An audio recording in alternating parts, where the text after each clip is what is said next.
મુશ્કેલી જ્યારે પડે ત્યારે તને યાદ કરું પ્રભુ, સુખમાં વિસરું તને, દુઃખમાં હું યાદ કરું. સાચું ને? ભગવાનને આપણે સુખમાં છે ને ભૂલી જઈએ છીએ અને દુઃખમાં આપણે એને યાદ કરીએ છીએ. પણ ખરેખર આજે તો ભગવાન હનુમાન દાદા છે એને યાદ કરવાનો દિવસ છે, કારણ કે એની આજે જન્મદિવસ છે. અને એક વાત આજે તમારી સાથે શેર કરું કે આમ તો મારે કહેવું ન જોઈએ, પણ જો સૌથી વધારે શ્રદ્ધા મને કોઈનામાં હોય તો એ હનુમાન દાદામાં છે. અને આજનો દિવસ છે ને, આમ એમ કહું ને કે મનમાં દાદાને યાદ કરતી હતી અને એમ વિચારતી હતી કે આજે બધાએ કેવા હનુમાન દાદાના દર્શને જતા છે. એવું નથી કે એનો જન્મદિવસ છે એટલે જ એના દર્શન કરવા જોઈએ. હું તો મનથી રોજ એને યાદ કરું છું. એટલે મનથી એવું વિચારતી હતી અને સવારથી, આમ તો કાલથી જ યાદ કરતી હતી, પણ સવારથી હું યાદ કરતી હતી કે બધા આ દાદાના દર્શને જતા હશે. પણ મારી મજબૂરી એ હતી કે સ્કૂલ ચાલુ હતી અને એમ થાય કે કોણ લઈ જાય દર્શન કરવા એમ. અને બીજા નંબરમાં ભીડ, આખી દુનિયાના જ તો હનુમાન દાદા યાદ આવશે, એટલે ભીડના કારણે પણ મેં મારું મન વાળી લીધું હતું. પણ કહે છે ને કે ભગવાનની ઈચ્છા વગર તો પાંદડું હલતું નથી, પણ સાંભળવાવાળા પણ એ જ છે. તો હનુમાન દાદાએ મારી પ્રાર્થના સાંભળી લીધી અને અચાનક જ મારી બહેનનો ફોન આવ્યો સવારમાં કે આજે સાંજે એ કે હાલ આપણે ભૂરખિયા દાદાના દર્શન કરવા જઈએ. અને મેં નેકી ઓર પૂછ તરત મેં તક ઝડપી લીધી અને એમ કહી દીધું કે પાક્કું હાલો, હું તૈયાર થઈ જઈશ. કેટલા વાગે? તો કે 4 વાગે. રેડી? મેં કહું 4 વાગે તૈયાર રહીશ. અને જો હું અત્યારે એક્ઝેક્ટ 4:03 થઈ હતી, હું સરસ મજાની તૈયાર થઈ ગઈ છું અને બહુ ખુશ છું, કારણ કે મારી આજે આ એક ઈચ્છા જે હતી એ પણ ભગવાને પૂરી કરતી હતી કે મને એના દર્શન કરવા જવાનો મોકો મળ્યો છે. તો હું જાઉં છું અત્યારે ભગવાનના દર્શન કરવા માટે. બાકીની વાતો હું આવીને કરીશ. કેમ કરીશ?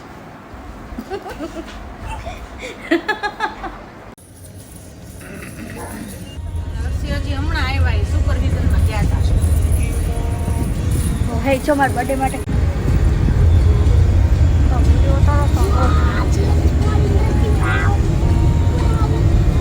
આવ્યું કુલિંગ?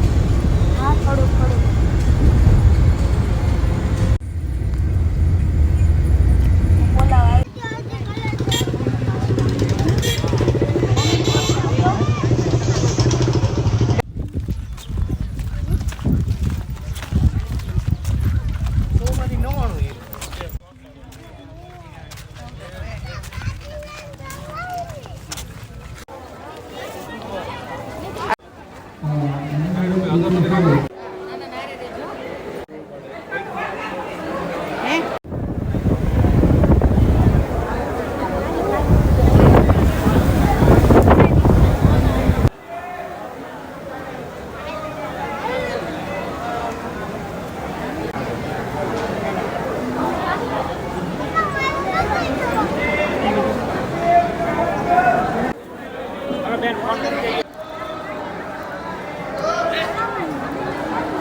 તને નહીં લઉં, તમ તાર દાદાને લઈશ. હાલો કે ખારું ઠંડુ હોય ત્યાં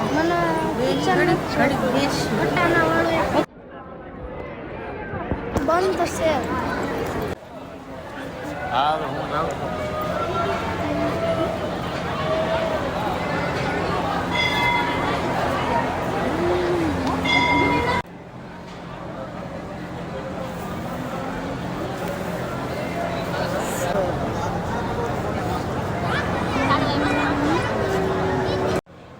મેં કીધું હતું ને કે ભગવાનની ઈચ્છા વગર એક પાંદડું હલતું નથી. એમ જ્યાં સુધી દાદાના મરજી ન હોય, દાદાની મરજી ન હોય ત્યાં સુધી આપણે એના દર્શન પણ કરી શકતા નથી. એટલે થયું છે જેવું કે અમે આટલા જણા, મારી બેન ને મારા પપ્પા ને એની દીકરીને મારો ક્રિશ એટલા જણા જ આવ્યા છીએ, કારણ કે ઘણાયનું મન નહોતું, ઘણાયને મન હતું પણ આવી શકે એમ નહોતું, જવાબદારીઓ હતી. એટલે આ બધાયની વચ્ચે અમે આટલા જણા જ ખાલી મંદિરે દાદાના દર્શન કરવા આવી ગયા છે. અને અહીંયા બહુ સરસ બધી વ્યવસ્થા સરસ મજાની છે. પણ કહેવા એટલું માંગીશ કે ભગવાન ઉપર શ્રદ્ધા છે ને એ જ આપણને ટકાવી રાખે છે. જ્ઞાન પણ એમ કહે છે કે આપણે આવું સારું વિચાર્યું હોય ને, હકારાત્મક વિચાર કરીએ ને તો એ આપણા શરીરને પણ ખૂબ મદદરૂપ થાય છે. અને એટલે જ કહું છું કે માણસ છે ને એ શ્રદ્ધા ઉપર પોતાનું જીવન ટકાવે છે. અને એક કાળો દોરો છે ને એમાં ભલે કાંઈ નથી, પણ એ કાળા દોરાની ઉપર શ્રદ્ધા રાખવી એટલે શું તો એ બાંધ્યા પછી આપણા મનમાં એવા વિચાર આવે હા હવે મને સારું થઈ જાય. અને જે એ મનનો જે શબ્દ છે ને કે હવે મને સારું થઈ જાય, એ જ આપણને સારું કરી દે છે. અને મારી ખુદની વાત કરું તો હું અત્યારે જો જીવું છું તો માત્ર ગોરખિયા દાદાની કૃપા જ છે, કારણ કે મને એની ઉપર અતૂટ શ્રદ્ધા છે. અને આની પહેલાં મેં એક વખત કીધું હતું કે ભગવાન છે ને એ આપણા માટે જે કાંઈ પણ કરતા હોય છે ને એ આપણા સારા માટે જ કરતા હોય છે. અને હું તમને એક વાત કહું તો આની પહેલાં હું ભગવાન પાસે પહેલાં હું જ્યારે કાંઈ માંગતી ત્યારે એટલું જ માંગતી કે હે ભગવાન જે કાંઈ પણ કરો ને એ સારું કરજો એમ. પણ અમુક પરિસ્થિતિ એવી પણ હોય છે કે ત્યારે આપણે સ્વાર્થી બની જઈએ છીએ. પણ ભગવાનની પાસે સ્પેશિયલ માંગ કરવા માંડીએ કે ભગવાન આમ નહીં આમ કરજો. અને જ્યારે એવું નહોતું થયું ને ત્યારે એમ કહીએ ને કે થોડીક વખત ભગવાનથી હું પણ નારાજ થઈ ગઈ હતી. પણ એટલું કહીશ કે આપણે નારાજ કોનાથી થાય ખબર છે? જેને આપણે બહુ પ્રેમ કરતા હોય, જેને આપણે બહુ વાલ કરતા હોઈએ છીએ એનાથી નારાજ થઈએ છીએ. એટલે ભગવાનથી થોડીક નારાજ પણ થઈ હતી. પણ મેં કીધું એમ કે જો આ જીવન છે તો એ એના સહારે જ છે અને એની શ્રદ્ધાના આધારે જ છે. અને મેં કીધું ને કે મનથી હું છે ને મારે જો હું ઘણીવાર હું મારા પપ્પાને મનમાં યાદ કરું ને 99% એવું બને છે કે મારા પપ્પા છે ને મારા ઘરે અથવા મને ક્યાંક મળી જાય છે. એમ ભગવાનને આજે મનથી મેં જ્યારે વિચાર્યું કે મારે ભગવાનના દર્શન કરવા છે, હું જ્યારે સવારમાં મનમાં વિચારતી હતી કે મારે ભગવાનના દર્શન કરવા છે ત્યારે ભગવાને જો કેવી વ્યવસ્થા કરી કે મારી બેન છે એ આમથી ક્યાંય જવાનું નામ લે એવી નથી, પણ આજે એણે મને સામેથી ફોન કર્યો કે હાલ આપણે દર્શન કરવા જવા છે. અને અત્યારે હું ભગવાનના સાનિધ્યમાં બેઠી છું. અને આ એક પોઝિટિવ વિચાર છે. પાણામાં પણ મને એમ છે કે જો પાણું સામું પડ્યું હોય ને એનામાં જો આપણે શ્રદ્ધા રાખીએ ને ખરેખર આપણું સારું જ થશે. અને તો ગોરખિયા દાદાના સાનિધ્યમાં બેસીને હું પ્રાર્થના કરું છું કે હે ભગવાન બધાને સુખ આપજો, બધાનું સારું કરજો. અને જે લોકો દર્શને નથી આવી શક્યા એને પણ તમે અહીંયા બેઠા બેઠા દર્શન આપજો, સૌનું સારું કરજો. જય ગોરખિયા દાદા.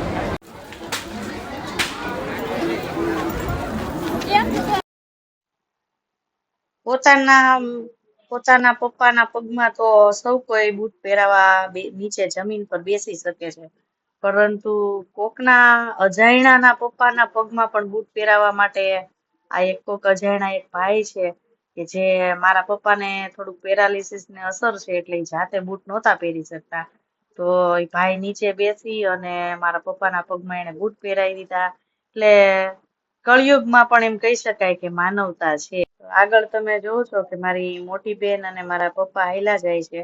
અને ખાસ તો એમ કહું કે મારી મોટી બેનની ઈચ્છા હતી કે આજે હનુમાન દાદા જન્મ જયંતિ ઉપર પપ્પાને ગોરખિયા દાદાના દર્શન કરાવું.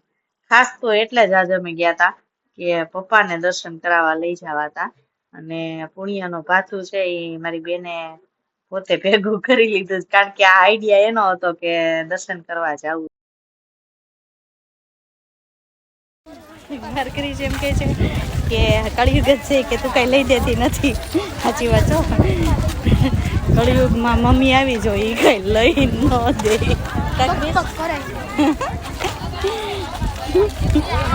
કળિયુગની મમ્મી હોય ને કાંઈ લઈ ન દે હો ભાઈ.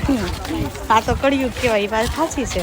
એટલે આવું થયું છે. ક્રિશ કહે છે કે તું કાંઈ કળિયુગમાં કે કાંઈ લઈ ન દે, ખાલી ભગવત કરે. સતયુગ આવી ગયો હે? આવી ગયો ને ભાઈ. હવે જો બંદૂક લઈ દીધી છે એટલે ક્રિશ મોઢે બોલી ગયો છે કે હવે સતયુગ આવી ગયો છે એમ.